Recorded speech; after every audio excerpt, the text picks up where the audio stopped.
مادی کرب رضی اللہ تعالیٰ عنہ 100 سال کی عمر تھی قادسیہ کی جنگ میں، جب وہ اور وہ گھوڑے پر لڑ رہے تھے، لڑتے لڑتے زخمی ہو کر گرے، عمر کتنی؟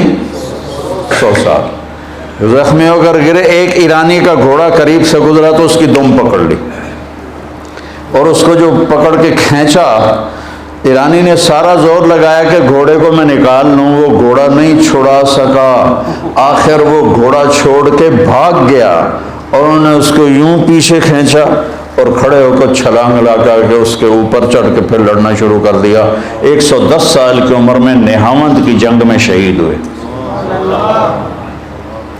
رجال دیکھے ہیں اس زمین و آسمان میں، رجال لا تلہیہم تجارت ولا بیع عن ذکر اللہ واقام الصلاۃ وایتاء الزکاۃ یخافون یوما تتقلب فیہ القلوب والابصار من المؤمنین رجال صدقوا ما عاہدوا اللہ علیہ فمنہم من قضى نحبہ ومنہم من ينتظر وما بدلوا تبدیلا۔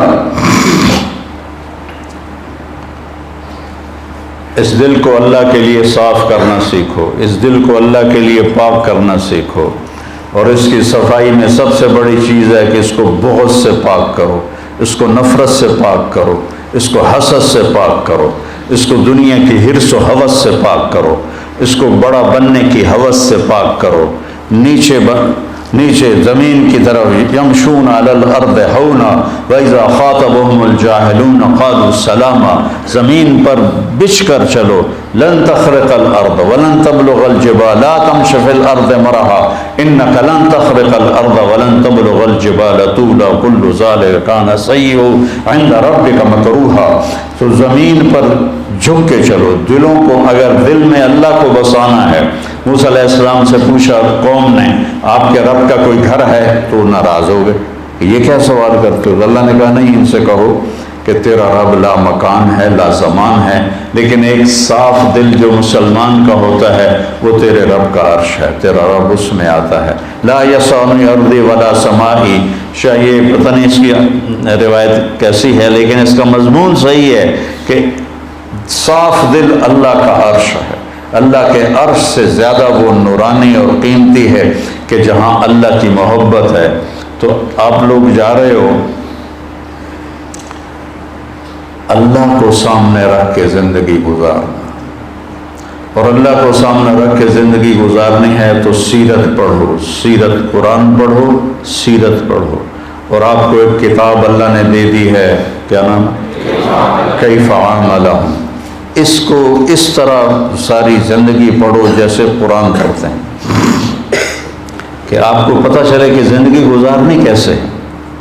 مولوی بن کے زندگی نہیں گزارنی، مومن بن کے زندگی گزارنی، دیوبندی بن کے زندگی نہیں گزارنی، امتی بن کے زندگی گزارنی، مسلم بن کے، مومن بن کے زندگی گزارنی۔ کسی سیاسی تحریک کا حصہ نہیں بننا، کسی تحریک کا حصہ نہیں بننا۔ اور جیسے میں اپنی طرف سے میں ٹکریں مارتا رہا کہ تمہیں مثبت زندگی سکھاؤں، مثبت سوچ سکھاؤں، تمہیں منفی جذبوں سے نکالوں، تمہیں نفرتوں سے نکالوں، تمہیں بغض سے نکالوں، تمہیں حسد سے نکالوں، تمہیں حقارت سے نکالوں، تمہیں دنیا کی حرص و ہوس سے نکالنے والا تو اللہ ہے، میرے بس میں تو کچھ بھی نہیں۔ چند جملے تھے جو میں تمہیں ساری زندگی سناتا رہا، سارے سال سناتا رہا، لیکن اس دل کو اللہ کا مسکن بنانا ہے، اللہ کا عرش بنانا ہے۔ تو میرے عزیزو، اسے وہ انصاری صحابی کی طرح کہ اس دل میں کسی کے لیے کوئی نفرت نہیں۔ ہم نے کہا اس دروازے سے جنت ہی آ رہا ہے۔ ایک صحابی آئے جوتا ہاتھ میں، انصاری صحابی،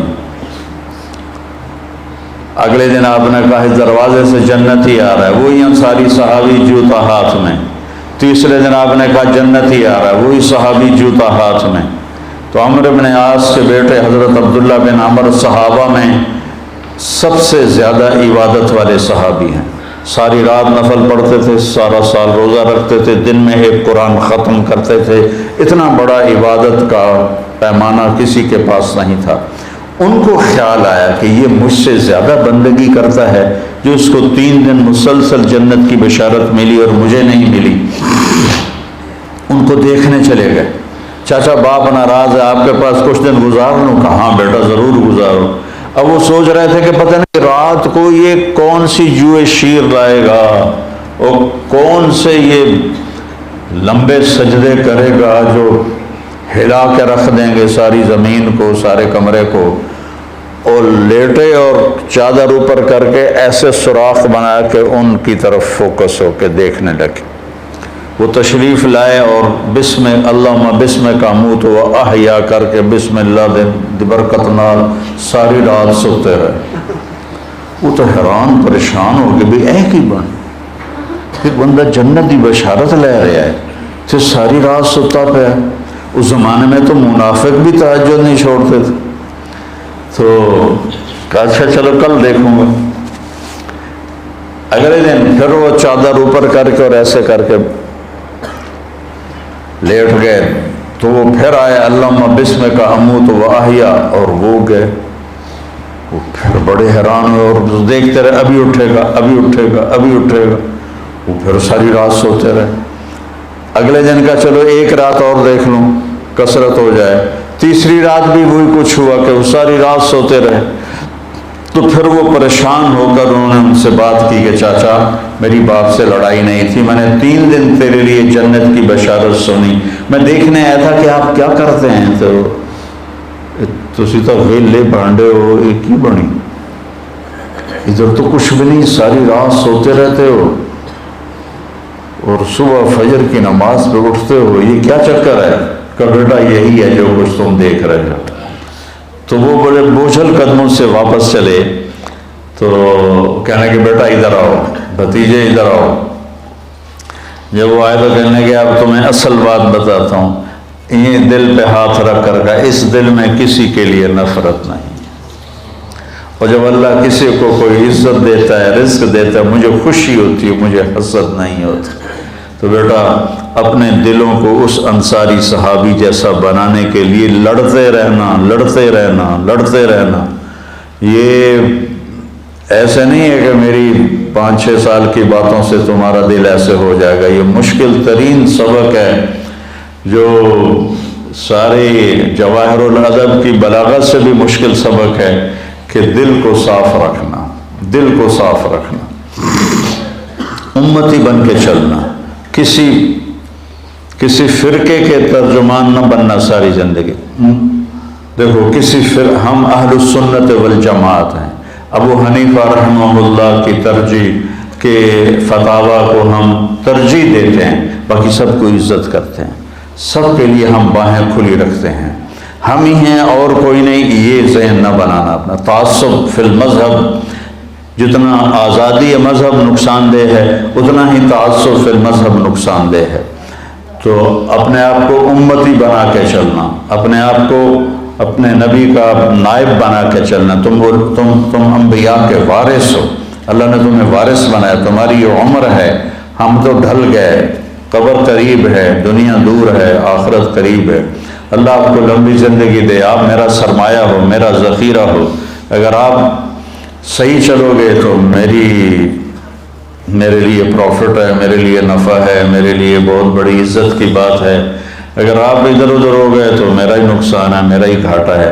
تو اپنے آپ کو امتی بنا کے چلاؤ، اور کرنے کے کام بہت ہیں لیکن مثبت کاموں میں لگو۔ وہ جو 3 کام ہیں، ایک مدرسہ ہے، خانقاہ ہے، تبلیغ ہے، یہ مثبت کام ہے۔ باقی سارے منفی طرز کے کام ہیں، چاہے ان کے اوپر دین کا ٹھپا لگا ہوا ہو، وہ منفی کام ہے سارے۔ مثبت کام صرف یہ 3 ہیں، ان میں اپنی طاقت کو لگاؤ۔ کسی کو اللہ نے قلم کی طاقت دی ہے تو اس کو استعمال کرے، کسی کو شاعری کی طاقت دی ہے تو اس میں آگے بڑھنے کی کوشش کرے۔ زندگی کے ہر شعبے میں جاؤ، ہر شعبے میں کوئی پڑھا ہوا ہے، BA کیا ہوا ہے یا FA کیا ہوا ہے، اس تعلیم کو آگے مزید آگے بڑھاؤ اور آگے دنیا کے شعبے میں جانے کی کوشش کرو۔ اگر کہیں کسی بھی جگہ کام کرنے کا موقع ملتا ہے تو بیٹا آگے بڑھنے کے لیے اپنے آپ کو نمایاں کرنے کی کوشش نہ کرنا، پیچھے رہنا۔ اللہ نے تمہیں آگے کرنا ہے تو یوں پکڑ کے آگے کر دے، اور اگر آگے بڑھنے کے لیے چکر چلاؤ گے تو اللہ کی نظروں سے بھی گر جاؤ گے اور لوگوں کی نظروں سے بھی گر جاؤ گے۔ مولانا سعید خان صاحب رحمۃ اللہ علیہ پر لوگ ایسے گرتے تھے جیسے مکھیاں شہد پہ گرتی، ایسے گرتے تھے۔ ان سے بڑے بڑے علماء موجود تھے، لیکن ان جیسا صاف دل والا میں نے زندگی میں کوئی نہیں دیکھا۔